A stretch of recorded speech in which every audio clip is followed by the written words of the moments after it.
Bismillah, Assalamualaikum. Lingkar Tumbal, Keluarga Kuntoro. Sebuah kisah dari Mas Restuwi Raatmaja. Bagaimanakah jadinya jika keluarga yang kita kenal adalah pelaku dari segala macam jenis pesugihan? Lalu bagaimana jadinya jika kita adalah incaran dari keluarga kita sendiri untuk dijadikan tumbal?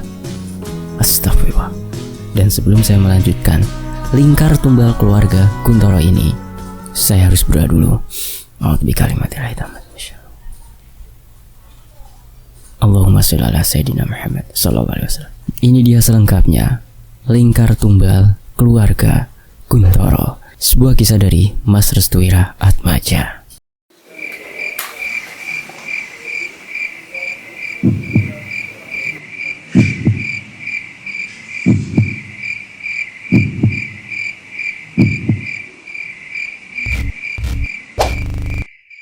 Provinsi Jawa Barat tahun 2011, malam sebelum pemberangkatan. Shadaqallahul Azim. Maha benar atas segala firman-Nya. Namanya adalah Mita. Dia adalah seorang anak yatim piatu dan tinggal bersama dengan salah seorang pamannya yang berada di Jawa Barat yang bernama Ustadz Hambali. Ustadz Hambali sendiri memiliki sebuah pesantren di sana, dan kebetulan setelah kematian kedua orang tuanya, Mita diasuh oleh Ustadz Hambali bersama dengan istrinya. Mita menutup Al-Quran miliknya. Ia kemudian meletakkan kembali kitab suci tersebut di sebuah lemari khusus penyimpanan Al-Quran. Tepat di pintu daun pintu telah berdiri pamannya yang bernama Ustadz Hambali. "Mita." "Iya Pak Lek." "Ada yang ingin Pak Lek bicarakan sama kamu." "Sebentar Pak Lek." "Mita, lepas mukena dulu." Mita pun segera melepas mukenanya dan segera menggunakan hijab. Ia kemudian langsung keluar dari kamarnya untuk menemui Pak Lek Hambali yang sudah menunggunya di ruang tamu. "Apa yang ingin Pak Lek bicarakan?" "Begini, kamu yakin kamu ingin pergi ke daerah timur, tempat ayah kamu dilahirkan dan dikuburkan di sana?" "Iya Pak Lek." Mita ingin ziarah sekaligus ingin bersilaturahmi dengan saudara-saudara bapak yang lain. Ustadz Hambali adalah adik dari Pak Darmo, ayah Mita. Semenjak Pak Darmo dan juga istrinya, yaitu Ibu Asih, meninggal dunia, Ustadz Hambali membawa Mita ke Jawa Barat untuk tinggal bersamanya di salah satu pesantren di sana. "Tapi, kamu belum pernah ke sana loh Mita. Apa nanti ndak nyasar? Pak Lek takut kamu malah kenapa-napa di sana." "Insya Allah aman Pak Lek. Lagian juga Pak Lek kan sering bilang ke Mita, segala sesuatu itu harus kita serahkan kepada Allah Subhanahu wa Ta'ala.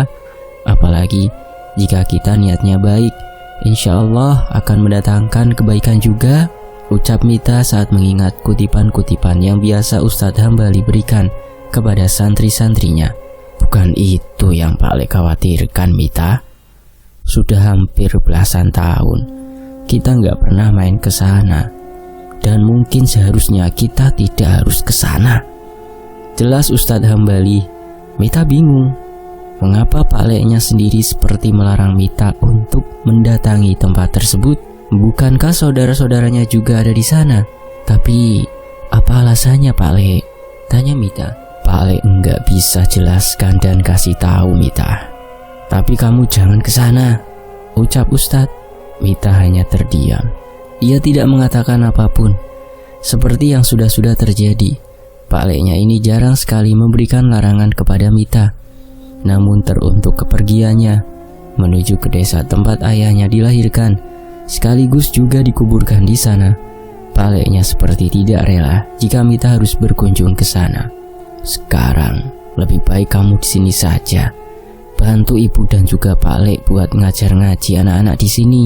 "Tetapi Pak Lek, Mita kangen sama bapak sama ibu." Mita pengen datang ke kuburan bapak sama ibu walau hanya memberikan Al-Fatihah di hadapan kuburan mereka berdua. Mita gak mau bapak dan ibu sedih di alam sana karena Mita tidak datengin kuburan mereka." Ustadz Hambali tersentuh hatinya. Ia tahu Mita memang bukan anak kandungnya, tapi sudah dipastikan hubungan dan ikatan mereka sudah seperti layaknya sebuah keluarga. Baik nak, Pak Le istikharah dulu. Nanti jika sudah bulat dan diizinkan, Mita boleh berangkat ke sana. Alhamdulillah, terima kasih Pak Le. Sama-sama. Ustadz Hambali menuju ke kamar mandi untuk berwudu. Ia berencana untuk melakukan sholat istikharah dengan tujuan meminta pertolongan kepada Allah Subhanahu wa Ta'ala agar diberikan petunjuk dan jalan atas keraguannya yang sudah mengakar itu. Selesai wudhu, Ustadz kembali melaksanakan sholat 2 rakaat dan menenangkan semua pikirannya agar bisa mendapatkan ketenangan yang hakiki dalam memutuskan keputusannya itu. Selesai sholat, Ustadz Hambali berzikir. Ia selalu menyebut nama Allah dalam bibirnya. Allah, Allah.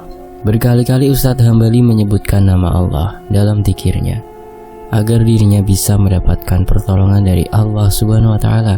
Selesai berzikir, Ustadz Hambali mendengar suara langkah kaki dari luaran.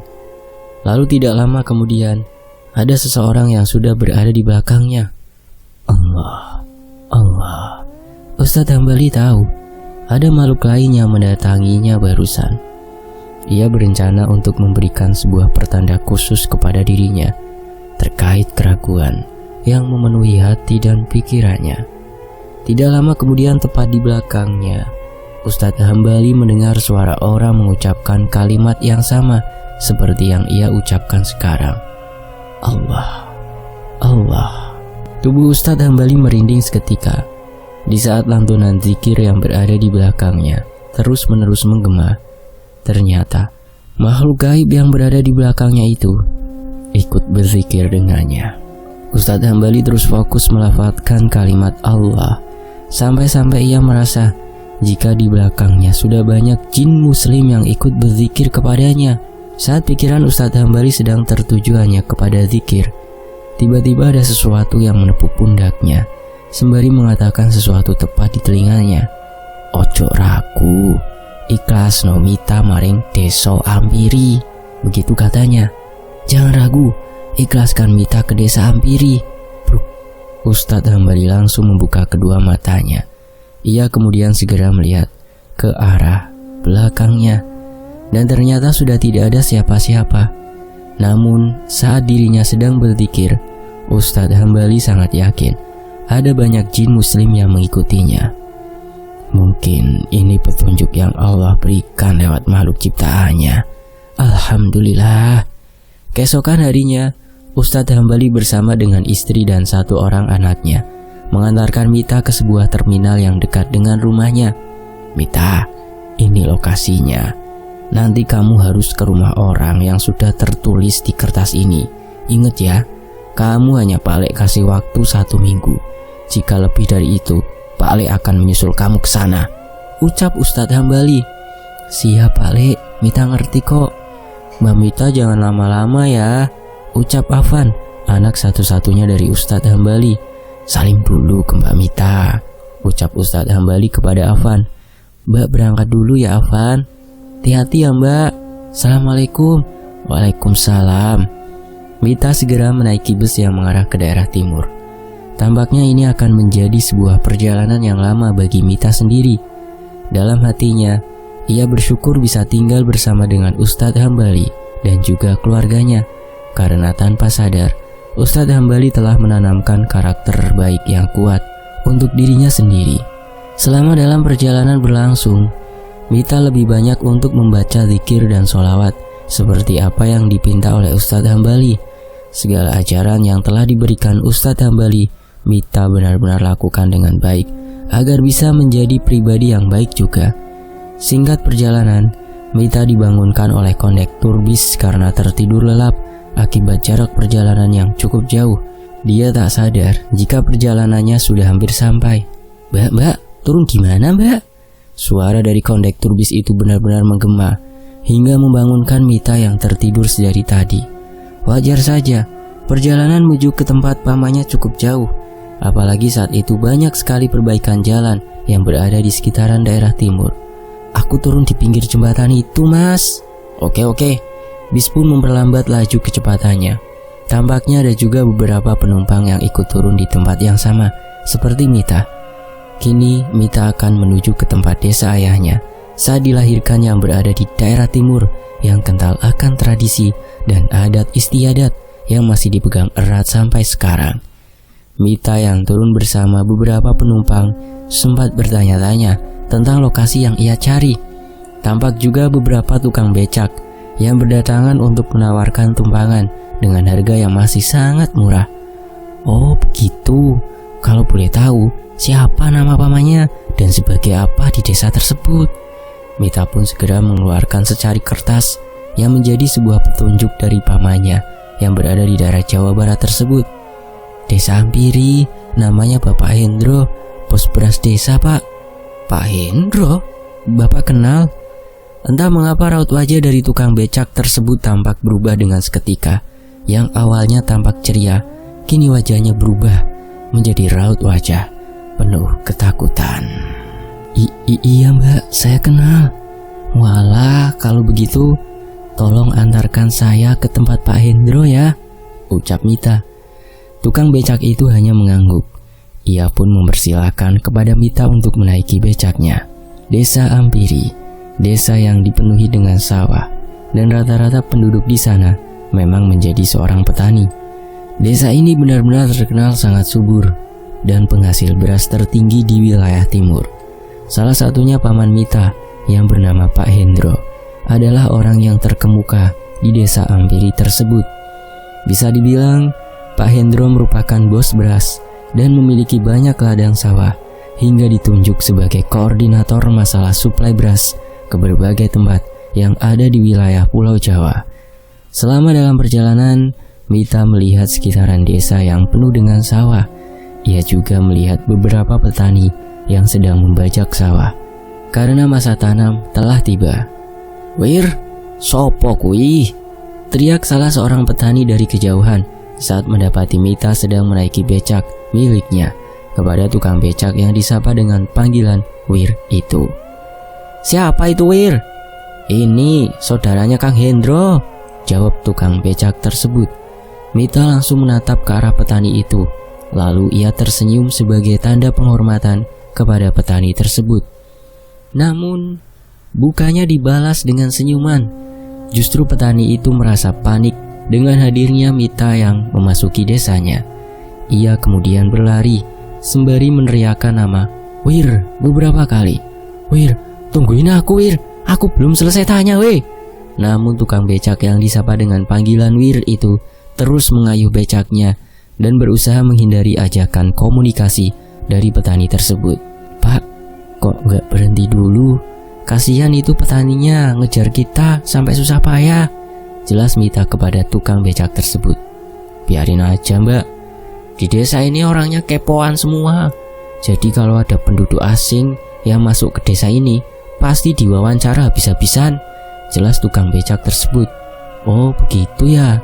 Tukang becak itu terus mempercepat lajunya agar petani yang memanggil namanya bisa tertinggal jauh.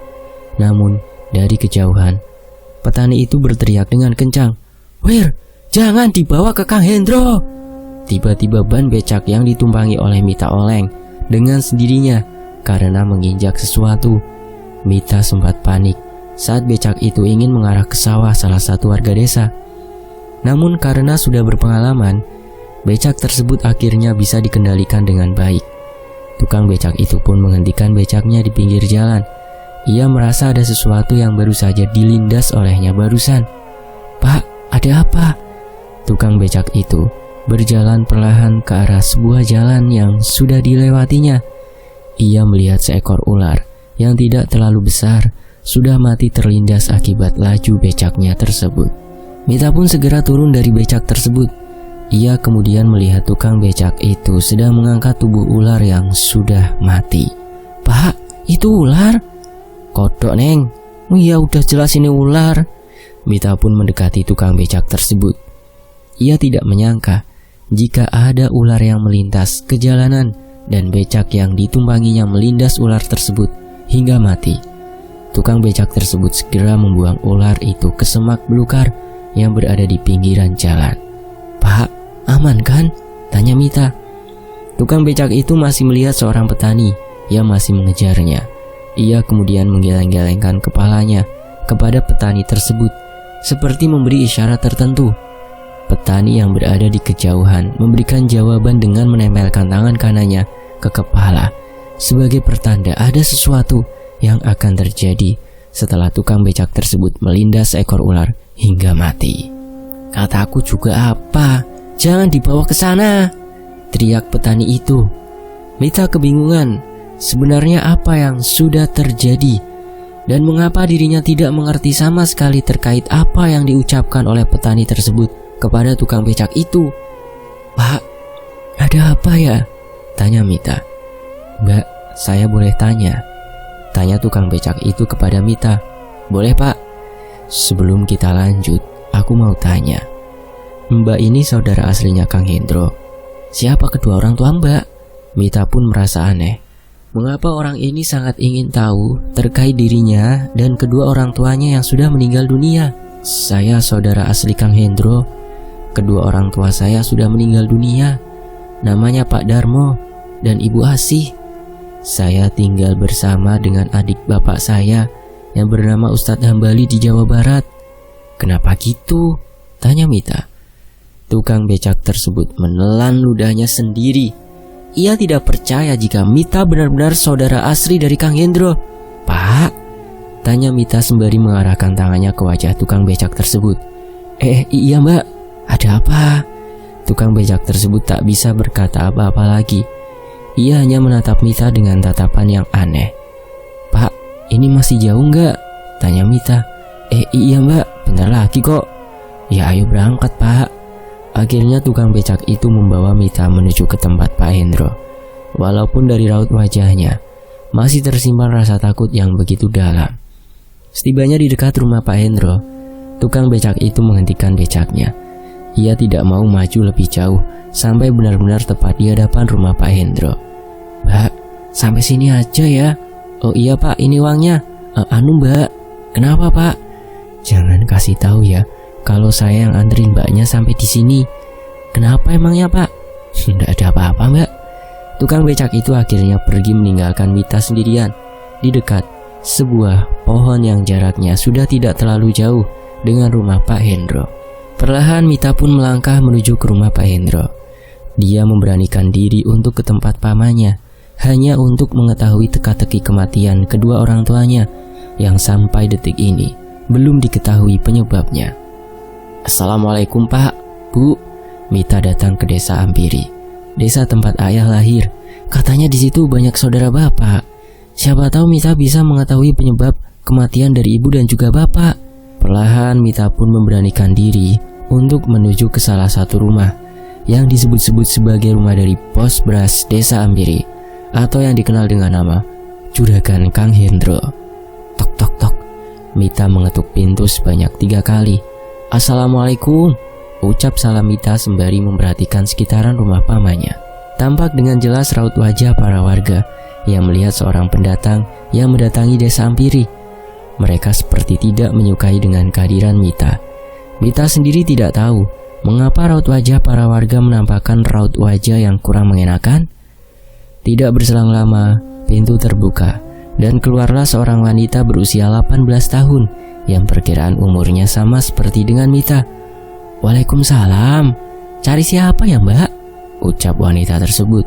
Mbak, saya cari Pak Hendro." "Pak Hendro? Mbak siapanya Pak Hendro ya?" "Saya saudaranya." Wanita itu hanya tersenyum. Ia kemudian langsung menutup pintu dan menyuruh Mita untuk segera pergi dari rumah. "Mbak, jangan ditutup. Saya mesti bertemu dengan Pak Hendro," ucap Mita sembari menggedor-gedor pintu. Wanita tersebut membuka kembali pintunya. "Mbak, kalau butuh dana bantuan ke kepala desa saja. Kami sering kok kasih ke sana tiap bulannya," ucap wanita itu. "Maaf Mbak, saya bukannya mau minta bantuan. Saya mau bertemu dengan Pak Hendro. Dia adalah pade saya." Tidak lama kemudian, orang yang disebut-sebut sebagai Pak Hendro keluar dari kamarnya dan langsung menuju ke depan rumah. "Ada apa Dek?"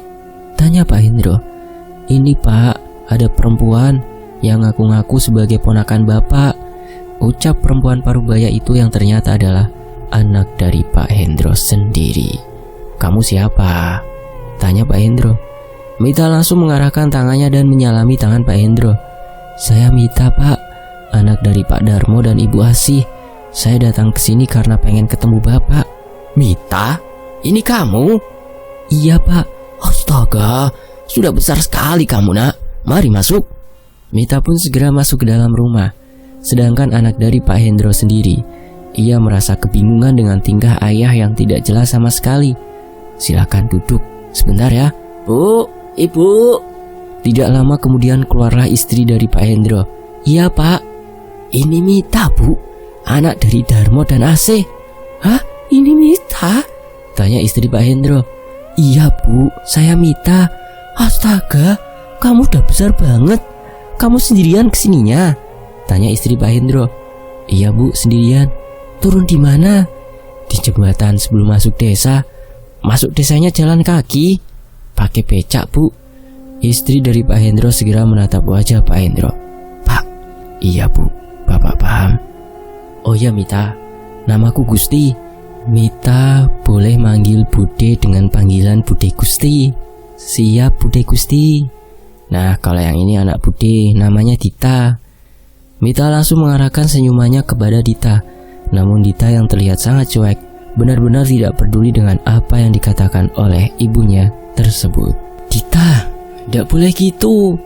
Kalau disenyumin, balik sama orang. Kamu senyum balik biar sopan." Iya, Bu," ucap Dita sambil tersenyum ke arah Mita, walaupun sedikit terpaksa. "Oh ya, nanti Mita tidurnya sama Dita dulu ya. Besok Mita bisa pakai kamar yang belakang." "Iya, Bu, terima kasih." "Ya udah, Mita langsung istirahat saja ya," ucap Bude Gusti kepada Mita. "Nggih, Bu." Dita pun langsung mengantarkan Mita ke kamarnya, sembari membawa barang-barang yang tidak sedikit. Dita pun membantu Mita untuk membawa barang-barang tersebut. Tepat di dalam kamar Dita, Mita langsung melihat banyak sekali poster-poster foto model yang disukai oleh Dita. Memang, Dita ini anaknya suka style dan bergaya. Jadi dia terkadang meniru artis-artis yang sekiranya cantik menurutnya. "Mit, kamu kok berani kesini sendirian sih?" ucap Dita kepada Mita. "Alhamdulillah, Mbak, semuanya aman-aman saja. Karena kebetulan mau ziarah sekaligus silaturahmi, jadi semuanya dilancarkan." "Oh begitu. Ya udah, kamu istirahat aja, Mit. Nanti kalau ada apa bilang ya."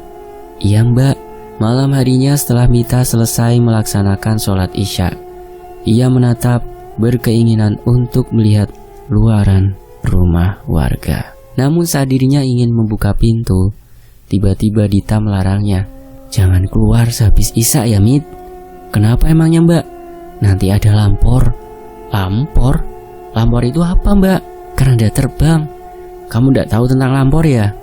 "Di tempatku nggak ada itu, Mbak." Dita mendekati Mita yang tengah berdiri di depan pintu. "Mit, desa ini masih mempercayai hal-hal mistik. Makanya aku sendiri tidak betah tinggal di sini. Tapi kalau dibilang anehnya juga ada. Tiap malam ada aja kasus orang yang kehilangan. Kata bapak sih gara-gara dibawa lampor." "Emang karena apa, Mbak?" "Pesugihan." Mita terkejut mendengar jawaban dari Dita yang langsung mengarah kepada pesugihan. "Astagfirullah, di desa ini masih banyak yang melakukan pesugihan." "Hush, jangan keras-keras." "Kenapa emangnya, Mbak?" "Desa ini masih banyak yang melakukan hal semacam itu, Mit.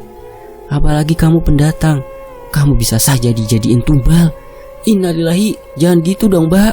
Saat mereka sedang asyik mengobrol, tiba-tiba terdengar suara berisik dari luaran. Suara apa itu, Mbak Dit?" Dita yang menyadari kalau suara itu adalah suara yang berasal dari sosok lampor. Ia pun segera menarik tangan Mita untuk masuk ke dalam kamar dan bersembunyi di bawah ranjang agar tidak diambil oleh lampor. "Kenapa harus mesti sembunyi di bawah ranjang?" tanya Mita. "Mita, orang sini percaya jika ada lampor lewat, kita harus bersembunyi di bawah ranjang agar nggak digondol dan dibawa lampor."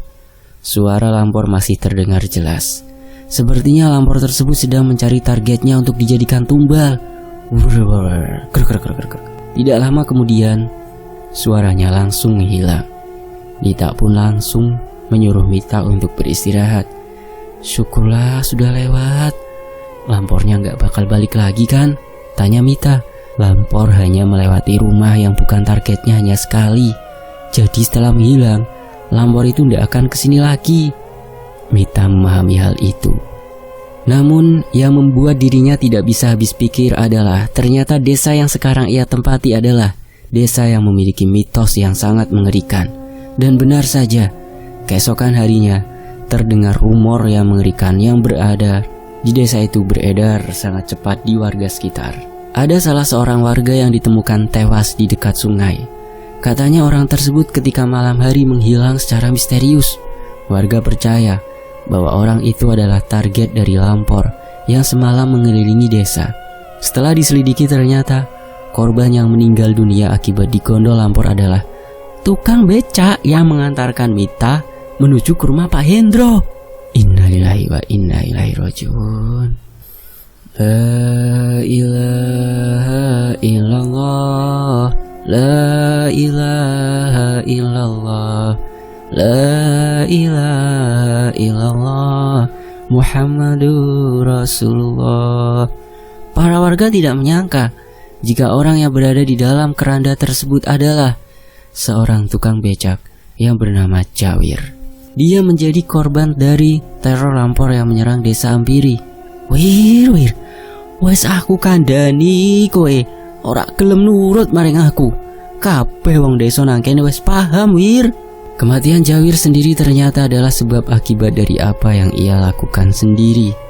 Ini bukanlah pertama kalinya para warga melarang siapapun untuk berkaitan dengan Pak Hendro.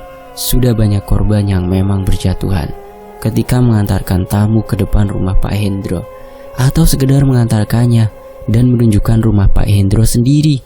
Namun, sampai sekarang saat itu, tidak ada salah seorang warga yang berani menyentuh atau mengusik dari Pak Hendro sendiri. Mereka sangat meyakini jika praktek pesugihan ini telah dilakukan semenjak kedua orang tuanya masih ada. Mereka menyebutnya sebagai lingkar tumbal keluarga Kuntoro. La iqraha fid din, qad tabayyana ar-rusydu minal ghayy, faman yakfur bit-taghuti wa yu'min billahi faqad istamsaka bil 'urwatil wuthqa la infisama laha, wallahu samii'un 'alim. Tidak ada paksaan untuk memasuki agama Islam. Sesungguhnya telah jelas jalan yang benar daripada jalan yang sesat. Karena itu barang siapa yang ingkar kepada taghut dan beriman kepada Allah, maka sesungguhnya ia telah berpegang kepada buhul tali yang amat kuat yang tidak akan putus. Dan Allah Maha mendengar lagi Maha mengetahui. Dita masih memperhatikan Mita yang sedang membaca Al-Quran di kamarnya. Baru kali ini Dita mendengarkan lantunan ayat suci Al-Quran yang bergema di kamarnya sendiri. Shadaqallahul azim. Maha benar Allah atas segala firman-Nya. Mita segera menutup Al-Quran kecil yang dibawanya dari pesantren milik Ustadz Hambali. Ia kemudian melepas mukena dan menatap cermin yang ada di hadapannya. Allahumma kama hassanta khalqi fahassin khuluqi. Ya Allah, sebagaimana Engkau telah ciptakan aku dengan baik, maka perbaikilah akhlakku. Dita tampak asing mendengar doa yang baru saja diucapkan oleh Mita barusan. Pasalnya, dia tidak pernah sedikit pun diberitahu terkait oleh kedua orang tuanya terkait doa-doa tersebut. Emang kalau ngaca harus baca doa ya? Tanya Dita dengan wajah penuh penasaran. Iya Mbak Dita, supaya kita bersyukur atas wajah yang diberikan oleh Tuhan kepada kita. Tapi kan kamu cantik. Mbak bisa saja. Mbak Dita juga cantik kok. Dita mendekati Mita yang sedang bercermin. Ia kemudian menatap cermin dan meminta untuk mengajari doa yang baru saja diucapkan oleh Mita.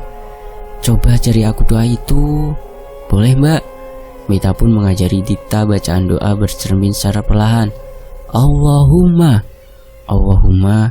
kama hasanta khalqi, kama hasanta khalqi, fahassin khuluqi, fahassin khuluqi. Tiba-tiba dari kamar Bude Gusti terdengar suara teriakan yang sangat kencang hingga membuat Dita dan juga Mita kaget saat mendengar teriakan kencang itu. Wajahku! Dita dan Mita segera keluar dari kamarnya. Namun ketika mereka keluar dari kamar, Dita dan juga Mita terkejut saat melihat wajah dari Bude Gusti memerah seperti habis terbakar sesuatu. "Bu, wajah ibu kenapa?" tanya Dita. Bude Gusti menatap Mita dengan tatapan yang tajam. Sepertinya ada sesuatu yang baru saja terjadi tatkala Mita mengajari Dita untuk membaca doa ketika menatap cermin. Namun Mita sendiri tidak tahu apa yang sebenarnya terjadi dengan wajah dari Bude Gusti. Bude Gusti pun kembali masuk ke kamarnya dan menutup pintu kamarnya dengan rapat dan menguncinya dari dalam. Mita hanya terdiam. Ia tidak tahu apa yang baru saja terjadi. Rasa canggung pun akhirnya muncul. Mita seperti merasa ada sesuatu yang aneh yang berada di dalam rumah yang sekarang ia tinggal. Sore harinya, Pak Hendro mengajak Mita untuk menuju ke sebuah tempat yang ada di desanya. Awalnya Pak Hendro ingin mengenalkan Dita dengan saudara yang lainnya. "Kamu sudah tahu Pak De Anto belum, Mit?" tanya Pak Hendro kepada Mita. "Belum, Pak De. Emangnya Pak De Anto itu masih saudara Mita juga, Pak De?" "Saudara kamu banyak di desa ini, Mit. Yang di luar kota cuman Pak Lek Hambali. Sisanya di desa ini semua." "Emangnya kakek punya anak berapa, Pak De?" "Kakekmu punya anak 6. Banyak ya?" Pak Hendro hanya terdiam. Ia kemudian melihat seorang pria sedang membungkuk dan berjalan ke arahnya dengan kedua tangan yang berada di belakangnya. "Nah, itu Pak De Anto." Mita melihat Pak De Anto berjalan ke arahnya dengan tubuh yang sedikit membungkuk. Pak De Anto juga terkadang menatap sekitarannya seperti sedang memantau sesuatu yang ada di tiap rumah warga. "Bagaimana? Sudah dapat?" tanya Pak Hendro. "Belum, Bro. Aku ingin nanya padamu. Kamu yang membuat ulah kan?" tanya Pak De Anto. "Ulah apa? Aku diam saja." "Lah itu siapa anak perempuan ini?" tanya Pak De Anto kepada Mita. "Oh, ini anaknya Darmo yang diasuh sama Hambali." Mita pun segera mengenalkan diri kepada Pak De Anto. "Assalamualaikum Pak De, saya Mita." Mita segera menyalami tangan Pak De Anto. Akan tetapi Pak De Anto sendiri hanya menerima jabatan salam dari Mita, tidak untuk menjawab salam yang baru saja diucapkan oleh Mita. "Ya sudah, kamu langsung ke rumah. Aku masih ada kerjaan yang belum selesai." Pak De Anto pun meninggalkan Mita dan juga Pak Hendro. Ia kembali berjalan dengan kedua tangan yang berada tepat di bagian punggung, seperti sedang menggendong sesuatu. "Lucu banget ya," ucap Pak Hendro tatkala memperhatikan bagian belakang tubuh Pak Anto. "Apanya yang lucu, Pak?" "Oh, ndak, maksudnya kamu yang lucu." Mita hanya terdiam. Ia tidak mengerti terkait apa yang baru saja dikatakan oleh Pak Hendro kepada dirinya. Mereka berdua pun melanjutkan perjalanannya ke rumah Pak De Anto untuk bersilaturahmi kepada istri dari Pak De Anto yang bernama Bu Anti. Rumah dari Pak De Anto ternyata tidak terlalu jauh dengan rumah dari Pak Hendro. Ada keunikan tersendiri dari rumah yang dibangun oleh Pak De Anto. Warna cat rumahnya sangat variatif dan mengkombinasikan beberapa warna hingga menjadikan rumahnya sangat mencolok dibanding dengan rumah-rumah yang lain. Selain itu juga, dari luaran, rumah Pak De Anto tampak lebih mewah dan besar dibanding rumah-rumah yang ada di sekitarannya. Akan tetapi, ada keanehan yang memang terlihat jelas di sekitaran rumah Pak De Anto. Di beberapa tempat di sekitaran rumah tersebut terdapat beberapa gundukan tanah yang di dekatnya tertanam tanaman khusus yang biasanya digunakan untuk pertanda sebagai tempat dikuburnya bayi yang meninggal karena keguguran. Terdapat 4 buah gundukan tanah lengkap dengan tanaman yang menjadi pertanda dari tempat tersebut. Ingin sekali rasanya Mita bertanya kepada Pak Hendro, namun dia masih belum berani untuk membuka diri terlalu jauh karena dia masih sedikit canggung dengan apa yang akan dilakukannya. Setibanya di depan rumah Bu Anti, Pak Hendro langsung mengetuk rumah Bu Anti. Mbak Anti?" Tidak berselang lama, pintu langsung dibuka oleh seorang wanita tua yang bernama Mbak Anti. "Hendro, ada apa?" Mita terkejut saat melihat tubuh seorang wanita tersebut yang sudah kurus kering seperti orang yang sedang sakit. Badanmu kurusan, Mbak. Kamu tahu kan kenapa badanku seperti ini, Ndro? Pak Hendro hanya tersenyum. Lagi-lagi hal yang sangat sulit untuk dicerna dalam pikiran Mita terus terjadi. Mungkin hal seperti ini hanya dimengerti oleh Pak Hendro dan juga yang bersangkutan. Namun dilihat dari fisik Bu Anti, sepertinya ada sesuatu yang mencurigakan. Pasalnya tubuhnya kurus bukan karena tidak diberi makan atau apapun. Ini siapa? Tanya Bu Anti. Kenalin, Mbak, ini Mita, anak dari almarhum Darmo. Dia datang ke sini untuk mengunjungi saudara-saudaranya, ucap Pak Hendro. Nama kamu bagus, Nak, ucap Bu Anti. Matur nuwun, Bu, silakan masuk. Mita dan Pak Hendro pun dipersilahkan untuk masuk ke dalam rumah Ibu Anti. Dan memang benar, bagian dalam rumah dari Pak De Anto dan Ibu Anti tampak luar biasa megahnya. Percakapan mereka tidak bertahan lama. Pak Hendro meminta untuk pamit terlebih dahulu, karena sebentar lagi waktu surup gelap akan tiba. "Ndak nunggu Bapak dulu?" tanya Bu Anti. "Ndak usah, Bude, Bapak juga lagi sibuk bekerja kan?" Pak Hendro hanya tersenyum. Ia tahu betul mengenai pekerjaan dari suami Bu Anti yang memang harus menelusuri tiap rumah pada sore hari. "Hendro?" Pak Hendro hanya terdiam. Dia tahu ada sesuatu yang ingin dikatakan oleh Bu Anti terkait pekerjaan suaminya itu. "Tolong, sadarkan kakangmu, Ndro. Aku tidak yakin jika dia berani meninggalkan pekerjaannya. Buktinya beberapa saat nanti sampean akan menjadi kaya raya lagi kan?" Mita hanya menyimak percakapan mereka berdua. Belum jelas apa yang dibicarakan oleh Pak Hendro dan juga Bu Anti.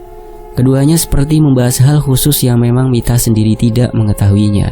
Akhirnya Pak Hendro pun segera pamit pulang dan meninggalkan Bu Anti, karena sebentar lagi waktu gelap akan tiba. Di pertengahan perjalanan, Pak Hendro menemui Pak De Anto yang berjalan dengan sempoyongan. "Pak De, itu Pak De Anto kan?" "Biarkan saja, tubuhnya memang seperti itu jika habis bekerja." "Bekerja? Kerja apa memang? Nanti juga kamu tahu."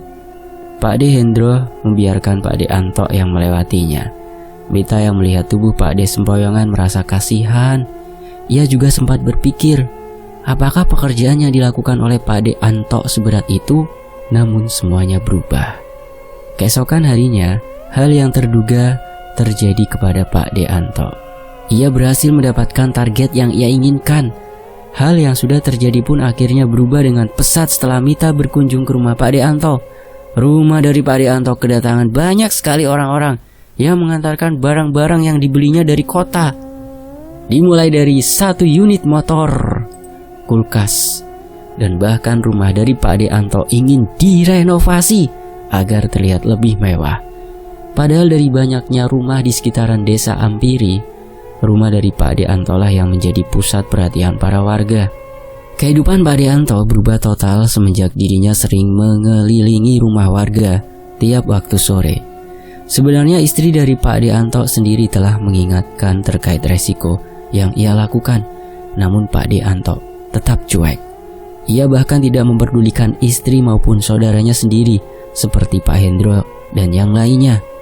Ditambah lagi, hal-hal yang memang dia inginkan sudah terwujud semenjak dirinya mendapatkan target yang sesuai dia inginkan. Segala keinginannya yang terdahulu bisa terpenuhi dengan sekejap. Pak De Anto bahkan memberanikan diri untuk berkata sombong di hadapan Pak De Hendro karena pencapaiannya tersebut. "Aku sudah bisa menyaingi, Ndro." Pak Hendro hanya tersenyum. Ia tahu kekayaan yang dimiliki oleh Pak De Anto hanyalah kekayaan yang bersifat sesaat dan titipan. Tidak mungkin hal tersebut akan berjalan dengan sempurna dan kekal abadi selamanya. Hingga akhirnya, tepat di sore hari, saat dimana Pak De Anto sedang berkeliling di sekitaran rumah warga, Mita melihat ada seorang anak kecil dengan memiliki tubuh yang berbeda seperti biasanya. Lalu, telinga dari anak kecil yang tengah digendong oleh Pak De Anto benar-benar panjang dan tidak umum bentukannya. Mita yang melihat hal tersebut langsung menuju ke kamar Dita. "Mbak Dita, ada manusia aneh." "Manusia aneh gimana, Mit?" "Iya, ada anak kecil tapi telinganya panjang gitu, Mbak." Dita hanya terdiam. ia tahu apa yang dilihat oleh Mita bukan seorang manusia. Dita pun langsung keluar dari kamarnya dan ingin melihat dengan jelas terkait sosok anak kecil aneh yang baru saja dikatakan oleh Mita kepadanya. Saat dimana mereka berdua ingin melihat anak kecil misterius tersebut, tiba-tiba Pak Anto langsung menghilang dengan seketika. Percaya atau tidak percaya, Pak De Anto dengan gampangnya melakukan pesugihan jenis ini karena persyaratannya yang dianggap sangat mudah dan tidak ribet. Bisa dibilang, pesugihan yang dilakukan oleh Pak De Anto tidak memerlukan tumbal atau apapun yang berkaitan dengan kematian. Syaratnya hanya satu, yaitu tuyul itu harus diberi wadah. Yang dimaksud dengan wadah di sini adalah si tuyul itu harus disusui setiap hari, dan secara kebetulan Pak De Anto memiliki seorang istri bernama Bu Anti. Pak De Anto pun menjadikan Bu Anti sebagai wadah dari tuyul itu sendiri. Hingga akhirnya Bu Anti merasakan hal yang selama ini ia takutkan. Hampir setiap malam ia selalu mengeluh karena payudaranya seperti diremas-remas sesuatu. Bu Anti kira itu adalah tindakan suaminya yang ingin melakukan hubungan suami istri. Namun keanehan itu terjadi ketika muncul bekas gigitan di ujung payudara Bu Anti. Pak De Anto mengatakan bahwa dia tidak melakukan hal itu setiap hari. Selain itu, muncul bekas luka aneh dan sedikit membengkak di area puting susu milik Bu Anti. Pak De Anto merahasiakan hal itu kepada istrinya karena dia tidak mau usahanya menjadi sia-sia ketika memberitahu kepada istrinya yang ternyata istrinya sendiri tidak menyetujui hal tersebut. Singkat cerita, semenjak Pak De Anto melakukan pesugihan itu, dia sering berjalan kaki menuju rumah warga dengan dalih untuk bersilaturahmi. Padahal faktanya Pak De Anto sedang mendeteksi lokasi rumah dengan harta yang banyak.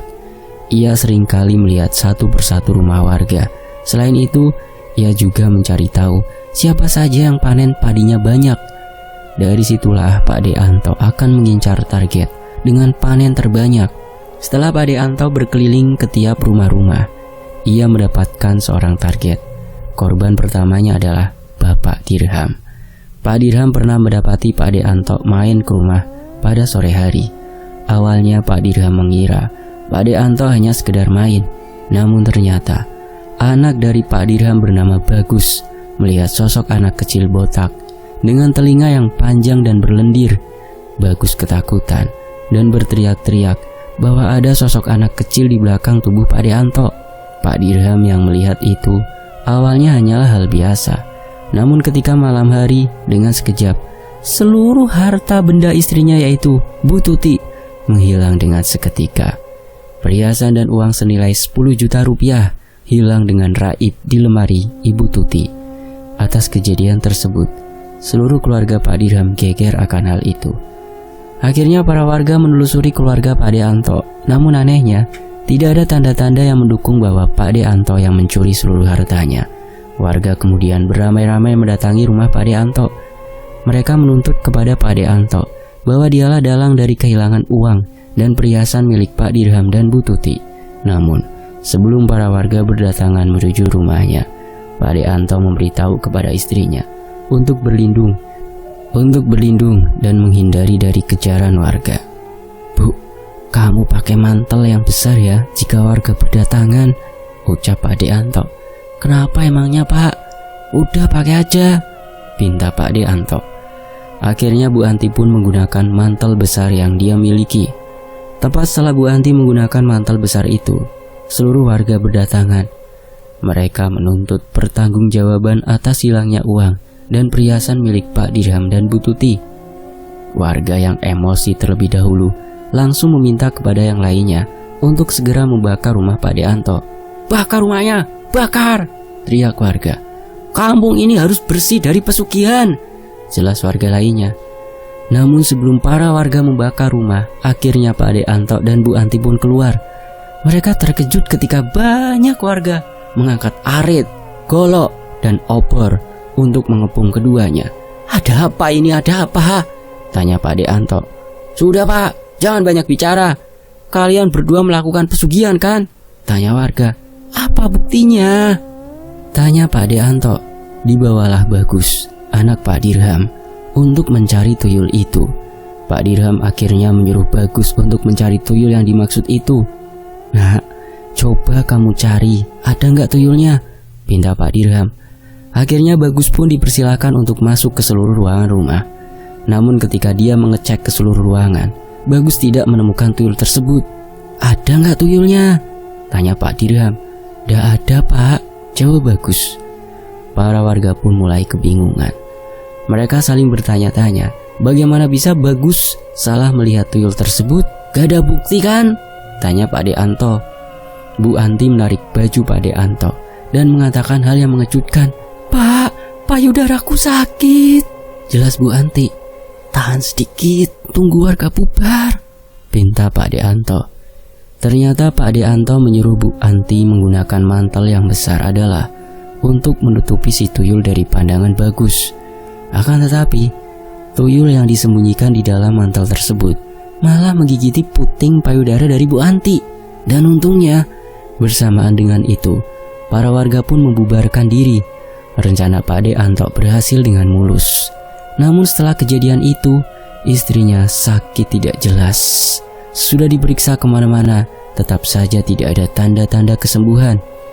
Alhasil ia pun meminta bantuan kepada Pak Hendro terkait dengan solusi yang harus ia lakukan agar istrinya bisa sembuh. Bersambung. Akankah Bu Anti dapat tertolong ataukah malah sebaliknya? Cari tahu di bagian berikutnya. Tetap di Fakta Sejarah. Demikianlah sebuah kisah dari Mas Restu Wiratmaja, Lingkar Tunggal Keluarga Kuntoro. Terima kasih teman-teman yang sudah menyimak kisah ini di sini. Fakta Sejarah pamit. Wassalamualaikum warahmatullahi wabarakatuh.